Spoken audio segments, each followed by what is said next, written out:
សួស្តីនេះគឺជាវីដេអូទាក់ទង demo admin panel tabular សម្រាប់ខាងក្រោមនេះគឺជា resource របស់ខ្ញុំដែលខ្ញុំយកមកបង្ហាញចឹងអ្នកទាំងអស់គ្នាអាចមើល comment ខាងក្រោមវីដេអូទាក់ទងទៅ download admin template នេះទៅហើយពេលហ្នឹងវាត្រូវការ password ចឹងយើងអាច contact មកខ្ញុំបានអញ្ចឹងណា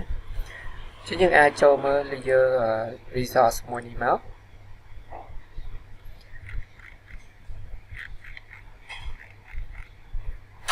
ចឹងខ្ញុំអាច preview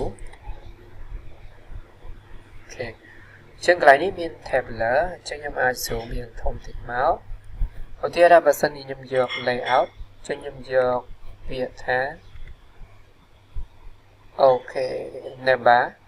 ឬក៏ combine អញ្ចឹងដល់ពេលដែលខ្ញុំ combine មានខាងឆ្វេងរបស់ខ្ញុំកន្លែងនេះគឺមាន visual មើលអូខេនេះចឹងតាក់ទងទៅវីដេអូខាងមុខទៀតយើងនឹង customize តាក់ទង tabular ដែលបន្ទាប់ពីយើង download resource មកតាមរយៈ URL 212នេះឬក៏អ្នកទាំងអស់គ្នាអាចចូល down កន្លែងនេះក៏បានដែរប៉ុន្តែវាត្រូវការមាន 3 option ទី1តាក់ទង free ទី2 pro និងទី3គឺ all package ដោយសារតែ tabular កន្លែងនេះគឺវាជា admin panel វាជា open source ប៉ុន្តែមានចំណុចខ្លះគឺយើងត្រូវការទិញដែរតាក់ទង pro កន្លែងនេះឬក៏អ្នកទាំងអស់គ្នាអាច down ចូលតាមរយៈ URL 2នេះទៅ download resource មកហើយពេលហ្នឹងវាត្រូវការ required password បន្ថែមទៀតហើយអញ្ចឹងអាច contact ខ្ញុំបានអញ្ចឹងយើងអាចមក demo បន្ថែមទៀតមកតាក់ទង alert អូខេនៅក្នុងនេះ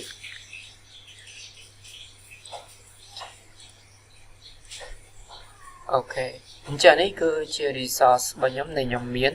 ដែលខ្ញុំបន្ទាប់ពីខ្ញុំ download ហើយអញ្ចឹងយើងអាចចូល layout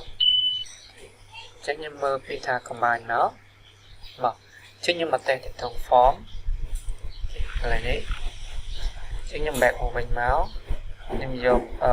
right vertical អូខេអញ្ចឹងវាមកខាងនេះអូខេចឹងខ្ញុំអាច click វា reverse វិញឬក៏ខ្ញុំយកគេ vertical មកខាងនេះ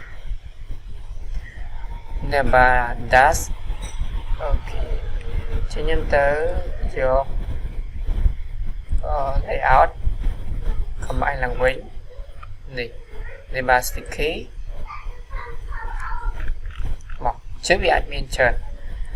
ចឹងបន្ទាប់ពីអ្នកទាំងអស់គ្នា down ហើយចឹងយើងអាចទៅ play around តាក់ទងមួយវាបន្ថែមទៀតដែលខ្ញុំបានបង្ហាញអស់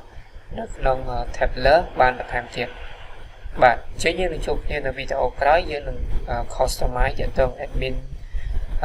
panel គឺយកវាដាក់នៅក្នុង project របស់យើងគឺនៅក្នុង Laravel LMS បាទសូមអរគុណ